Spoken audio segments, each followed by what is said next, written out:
আমরা যখনই সরকার আমাদেরকে যে নির্দেশনা দেয় আমরা কিন্তু সেই নির্দেশনাগুলো মানার জন্য সকল ব্যবসায়ী চেষ্টা করি।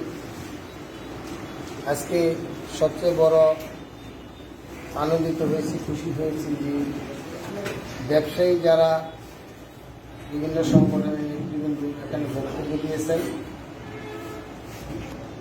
তারা ব্যবসায়ীদের এবং সরকার যে দিক নির্দেশনা দিবে সেই দিক নির্দেশনাগুলো মেনে চলার জন্য তারা একমত পোষণ করেছে। এই জন্য সকল ব্যবসায়ী সংগঠনের সভাপতি, সাধারণ সম্পাদক ও ব্যবসায়ীবৃন্দকে আমি গাজীপুর কাঁচামাল আহ্বানের গ্রুপের পক্ষ থেকে ধন্যবাদ জানাই। আমাদের নাসির সুপার মার্কেটের যিনি সাধারণ সম্পাদক কাকন ভাই, তিনি তার বক্তব্য সুন্দরভাবে উপস্থাপন করেছেন। তিনি বিশ্লেষণ করে সমস্ত কিছু বলেছেন যে আমাদের সরকার, বাংলাদেশের সরকার যখন যেই দিক নির্দেশনাগুলি দেয় আমরা সেগুলো প্রত্যেকেই যেন মেনে নিই। কারণ একটি রাষ্ট্রের সরকার যখন দায়িত্বে থাকে সেই রাষ্ট্রের সরকারের যিনি প্রধান থাকেন তার দায়িত্বটা হলো এই সরকার এই জনগণকে কিভাবে যানমাল, ব্যবসা বাণিজ্য, শিল্প কারখানা কিভাবে তিনি নিরাপদে রাখবেন, দেশের মানুষকে কিভাবে নিরাপদে রাখা যায়। আমাদের একের পর এক সেটা আল্লাহর তরফ থেকে দুর্যোগ এসেছে। আল্লাহ রাব্বুল আলামিন আমাদের এই আওয়ামী লীগের সরকারের মাননীয় প্রধানমন্ত্রী জননেত্রী শেখ হাসিনার নেতৃত্বের কারণে আজকে আমরা সেই মহামারীগুলো থেকে পূর্ণাঙ্গ কাটিয়ে উঠতে পারি নাই, কিন্তু তবু আল্লাহর কাছে শুকরিয়া। তিনি যতটুকু তার সাধ্যমতো যে সিদ্ধান্তগুলি দিয়েছেন এই বাংলাদেশের মানুষকে রক্ষা করার জন্য, যাতে সেই করোনা ভাইরাসের হাত থেকে আমরা যতটুকু রক্ষা পেয়েছি আমাদের সেই সরকারের সঠিক সময় সঠিক সিদ্ধান্ত নেওয়ার কারণে আজকে আমাদের শুধু বাংলাদেশ না সারা বিশ্বে যেহেতু এই যুদ্ধের কারণে ইউক্রেন এবং রাশিয়া যে যুদ্ধটা শুরু হয়েছে তখন থেকেই আমাদের আস্তে আস্তে সারা বিশ্বেই কিন্তু ব্যবসা বাণিজ্য যাই কিছু আছে সকল কিছুই কিন্তু আমরা সারা বিশ্বে আমরা সকলেই ক্ষতিগ্রস্ত হয়েছি। এখন দিন যাচ্ছে, যুদ্ধর অগ্রগতিও বাড়ছে। এখানে আমাদের যেই সংকটগুলো হচ্ছে খাদ্য, বিদ্যুৎ, জ্বালানি তেল, এটা কিন্তু আমাদের বাংলাদেশের সরকারের কারণে হয়নি, এটা যুদ্ধের কারণে হয়েছে। সারা বাংলাদেশই ক্ষতিগ্রস্ত। যেহেতু আমাদের বাংলাদেশ ডিজেলের দাম বেড়েছে, ককটেলের দাম বেড়েছে, আমাদের বিদ্যুৎ সেটা লোডশেডিং আমাদের আগে যে নিয়মে দিত তার চেয়ে হয়তো একটু বেশি আমাদের লোডশেডিং হচ্ছে। এটা আমাদের সরকারের নির্দেশনার কারণে। সরকার নির্দেশনা দিয়েছে যে সারা বিশ্বের মধ্যে যেই মানুষরা বিদ্যুৎ দিয়ে, ডিজেল দিয়ে, পেট্রোল দিয়ে তারা নিয়মিত পাচ্ছে না, ব্যবসায়ীরা ক্ষতিগ্রস্ত হচ্ছে, তাদের তো নাই, শর্ট হয়ে গেছে। এখন আমাদের বাংলাদেশের সরকার মাননীয় প্রধানমন্ত্রী সিদ্ধান্ত নিয়েছে যে আমাদের বাংলাদেশের এই বিদ্যুৎকে যদি রক্ষা করতে হয় তাহলে আমাদের বিদ্যুৎ বন্ধ রাখতে হবে। একটা নির্ধারিত সময় বেঁধে দিয়েছে যে 2 ঘন্টা বা 1 ঘন্টা বা 3 ঘন্টা একটা নির্ধারিত সময় দিয়েছে আমাদের বাংলাদেশের বিদ্যুৎ খাতটা রক্ষা করার জন্য, যাতে বাংলাদেশের মানুষ বিদ্যুৎ থেকে বঞ্চিত না হয়, ব্যবসায়ীরা যেন ক্ষতিগ্রস্ত না হয়। তিনি কিন্তু আমাদের এই রাষ্ট্রের মানুষের জন্যই কিন্তু এটা সিদ্ধান্ত নিয়েছেন। আমরা এই সিদ্ধান্তকে স্বাগতম জানাই। আমরা সেই সরকারের যখনই যে দিক নির্দেশনা আসে আমরা সেটা মেনে চলার জন্য সকলেই ঐক্যবদ্ধ হয়ে আমরা ব্যবসায়ীরা কাজ করব ইনশাল্লাহ। সম্পদরা আমাদের দেশের, আমাদের জনগণের, এই সম্পদরা রক্ষা করার দায়িত্ব কিন্তু আমাদের সকল জনগণের। আমরা যদি সকলেই ঐক্যবদ্ধ হই আমরা সেই কাজগুলি করি তাহলে আমাদের এই দেশ ভালো থাকবে, আমাদের দেশের মানুষ ভালো থাকবে, আমাদের ব্যবসায়ীরা ভালো থাকবে। শুধু যে আমাদের এই শপিং মল বিভিন্ন ব্যবসা তা নয়, সরকার কিন্তু ইতিমধ্যে উদ্যোগ নিয়েছে যে সারা বাংলাদেশের যে ইন্ডাস্ট্রিগুলো আছে সেটার একটা নির্ধারিত একটা টাইম দিবে, তারা ওই নির্ধারিত মধ্যে তারা এই ফ্যাক্টরিগুলা বন্ধ রাখবে বিদ্যুৎকে সাশ্রয় করার জন্য। আমরা যেন সকলে মিলে সেই কাজটি ঐক্যবদ্ধ হয়ে আমাদের সম্পদটা আমরা যেন উজ্জীবিত রাখি, তাহলে আমরা সুখ এবং শান্তিতে থাকতে পারব। যেমন আমাদের মালিক ভাই, আমাদের হকার্স মার্কেটের সভাপতি, দীর্ঘদিন যাবৎ দায়িত্ব পালন করছে, তিনি একটি প্রস্তাব রেখেছেন যে আমাদের এই সরকারের কাছে দাবি যেখানে 8টা নির্ধারিত টাইম দেওয়া হয়েছিল সেখানে সেটা যেন 9টা পর্যন্ত সরকার বেঁধে দেয়, আমরা যেন একটু শান্তিতে ব্যবসা বাণিজ্য করে আমাদের ব্যবসার সময়টাই। এখানে আমাদের যে আবুল ভাই, তিনি অত্যন্ত বসন্ত কমপ্লেক্সের সভাপতি, তিনি অত্যন্ত সুন্দরভাবে তার বক্তব্য উপস্থাপন করেছেন যে আমরা যদি সকলেই সেই দালন করি তাহলে আমাদের ব্যবসাও ভালো থাকবে, আমাদের সম্মানও বজায় থাকবে, আমরা সেই দিক নির্দেশনাগুলো যেন পালন করি। এটা আমরা বক্তব্য রাখতে পারবো যাদের মাধ্যমে আজকে আমাদের এই মিটিংটা আলোচনা সভা আমরা করেছি, সেটা হলো আমাদের গাজীপুরের জেলা প্রশাসক, তার মাধ্যমে আমরা মেসেজ পেয়েছি, আমরা আলোচনা। আমাদের এই ব্যবসায়ী সংগঠনের সকলেরই দায়িত্ব থাকবে জেলা প্রশাসকের কাছে আমরা যদি একটি স্মারকলিপি দিই, সেই স্মারকলিপির মাধ্যমে যে আমাদের যে সরকার নির্ধারিত টাইম করেছে 8টা, আমরা স্যার আপনার মাধ্যমে আমাদের 1 ঘন্টা আমাদের এই ব্যবসায়ীদের জন্য যদি 1 ঘন্টা সময় বাড়িয়ে আমাদেরকে বেঁধে দিতেন তাহলে আমরা এই ব্যবসা থেকে আমরা ক্ষতিগ্রস্ত হতাম না।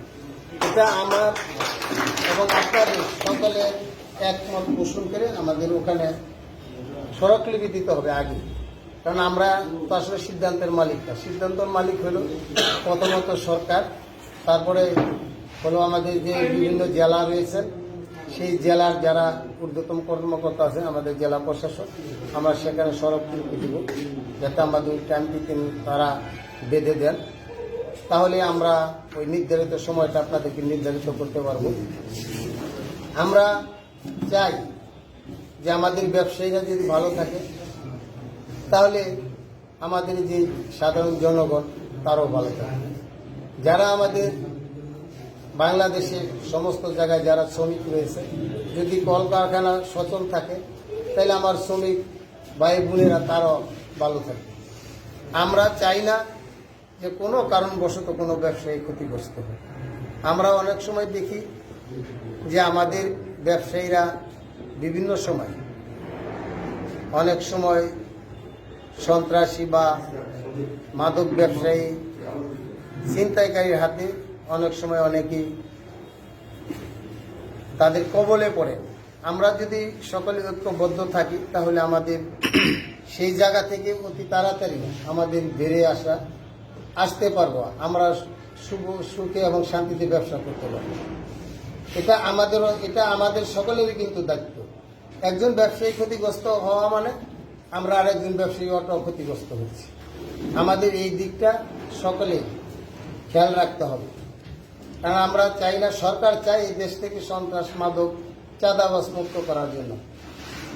আমাদের সারা বাংলাদেশে আইন শৃঙ্খলা বাহিনী রয়েছে, তারাও চাচ্ছে, তারাও চেষ্টা করে যাচ্ছে। আমরা যদি দেখি যে আমাদের আশেপাশে কেউ মাদক বিক্রি করে অথবা মাদক সেবন করে, আমরা যদি আমাদের এই পাশে বাসন মেট্রো থানা রয়েছে, আমরা যদি তাদেরকে মেসেজ দিই, ওই ছেলেটাকে মেসেজ দিব এই কারণেই যে তাকে গ্রেপ্তার করে আইনের আওতায় এনে তাকে সাজা দেওয়ার জন্য আমরা বলবো না। আমরা বলবো ওই ছেলেটা যেন আইনের প্রতি শ্রদ্ধা রেখে ওই ছেলেটা যেন ভালো হতে পারে, আমরা তারা ক্ষতিগ্রস্ত করার জন্য না। আমরা যদি এই মেসেজটুকু তাদেরকে দিই, তাহলে তারা আইনের আওতায় নিয়ে এই সমাজ থেকে এই যে ধ্বংস মাদক, সেটা থেকে সমাজ যেমন মুক্তি পাবে, যারা এটা সেবন করে বিক্রি করে তারাও ভালো হয়ে যাবে। তা না হলে কিন্তু পর্যায়ক্রমে এই মাদক বাড়তেই থাকবে।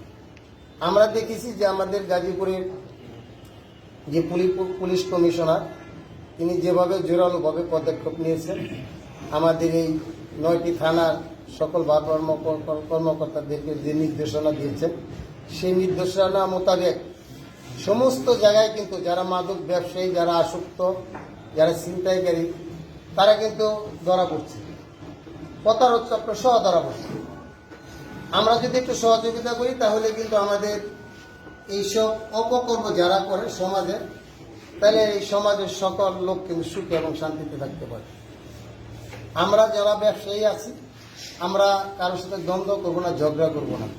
দেশে আইন রয়েছে, আমরা যদি সেই আইন রক্ষাকারী যারা, আমরা যদি তাদেরকে সহযোগিতা করি, তাহলেই কিন্তু তাড়াতাড়ি আমরা এই সমাজ থেকে এটাকে মুক্ত করতে পারবো। আমি আশা করব সকল ব্যবসায়ী সংগঠনের নেতৃবৃন্দ যারা আছে, তারা এই কাজটুকু সকলেই মিলেমিশে সহযোগিতা করবে।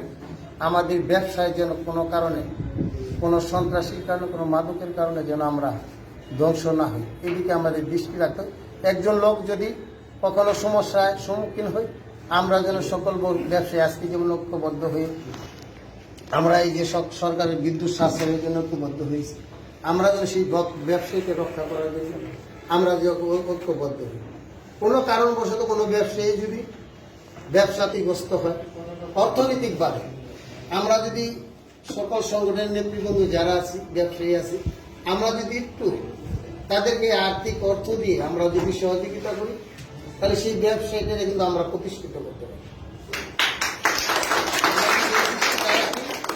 তাহলে কিন্তু আমাদের কোনো ব্যবসায়ী ভাইয়েরা হবে।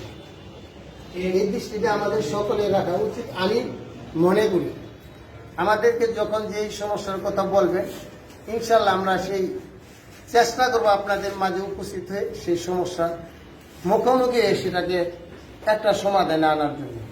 আমার একটা প্রশ্ন আছে যে বিদ্যুৎ সাশ্রয়ীভাবে ব্যবহার করার জন্য আপনারা কি সপ্তাহে একদিন বন্ধ রাখার কোনো সিদ্ধান্ত নিয়েছেন? আমাদের যেহেতু সরকার নির্দেশনা দিয়েছে, আমরা জেলা প্রশাসকের কাছে আমরা স্মারকলিপি দিব। যখন স্মারকলিপি দেওয়ার পরে আমরা তাদের সাথে আলোচনার মাধ্যমে আমরা ওই কথাগুলা উত্থাপন করতে পারবো। কারণ যেহেতু জেলা প্রশাসন আমাদেরকে নির্দেশনা দিয়েছে, আমাদের ব্যবসায়ীরা একটা নির্ধারিত টাইম চেয়েছে, সময় চেয়েছে, সরকারের ঊর্ধ্বে আমরা না, সরকারের নির্ধারিত টাইম নিয়ে আমরা মানব। কিন্তু আমরা তার কাছে দরখাস্তর মাধ্যমে একটা আবেদন জানাবো, তিনি সেটা মঞ্জুর করতেও পারেন, নাও করতে পারেন। না করলেও আমাদের আপত্তি নেই, সরকারের যে নির্ধারিত টাইম আমরা সেটা সকলে মেনে নেব। আমাদের বক্তব্য নিয়ে আমরা চাই, আমরা যদি সবাই ভালো থাকে, আমি একক ভালো থাকলে হবে না, সবাই যেন ভালো থাকে সেই চিন্তাটা আমাদের মাথায় রাখতে হবে। এই যে আমাদের আবুল ভাই একটা সুন্দর কথা বলছে, যে বক্তব্যের মাধ্যমে উপস্থাপন করেছে, এটা কিন্তু তার ব্যক্তিগত স্বার্থের কথা না, এটা সকলকে ঐক্যবদ্ধ রাখার জন্য বলছে।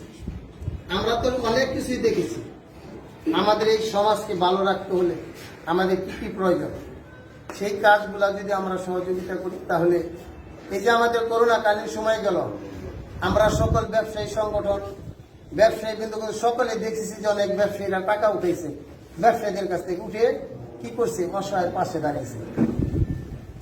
ওই যিনি দুর্ভোগে ছিলেন তিনি উপকার পেয়েছেন, আমরা যারা দিয়েছি আমাদের মনের একটা আত্মতৃপ্তি পেয়েছি যে না, আমরা মানুষের দুঃসময়ের পাশে দাঁড়াইতে পেরেছি। একজন মানুষ আরেকজনের সহযোগিতা করবে, এইটা এই সমাজের প্রত্যেকের দায়িত্ব। আমরা যেন সেই দায়িত্বগুলো সঠিকভাবে পালন করি। আর আমাদের 1000 বছরের শ্রেষ্ঠ বাঙালি জাতির জনক বঙ্গবন্ধু শেখ মুজিবুর রহমানের সেই আগস্ট মাস, যে আগস্ট মাসে মানুষের এই সারা বাঙালি জাতি, এই 7.5 কোটি মানুষ ঐক্যবদ্ধ হয়ে যুদ্ধকে দেশকে রক্ষা করেছিল, সেই কষ্টের মাস আগস্ট মাসে।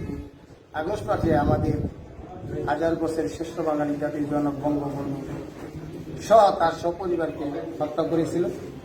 আমরা যেন সকলে সেই তার প্রতি সেই শ্রদ্ধা রেখে আমরা যেন যার যার স্থান থেকে আমরা মিলাদের মাধ্যমে আমরা যেন এই তাদের প্রতি দোয়া চাই যেন আল্লাহ রাব্বিল আলামিন সকল সুবি যারা হয়েছেন 15 আগস্টে তাদেরকে যেন আল্লাহ রাব্বিল আলামিন ক্ষমা করে জান্নাতুল ফেরদৌস নসিব দান করে। যারা আমাদের এই দেশে 1971 সালে যুদ্ধ করে দেশকে অত্যাচারের হাত থেকে রক্ষা করার জন্য ঝাঁপিয়ে পড়েছিলেন, যারা শহীদ হয়েছেন সেই শহীদ মুক্তিযুদ্ধের জন্য দোয়া করি আল্লাহ যেন তাদেরকেও শহীদ হিসাবে কবুল করে জান্নাতবাসী করে।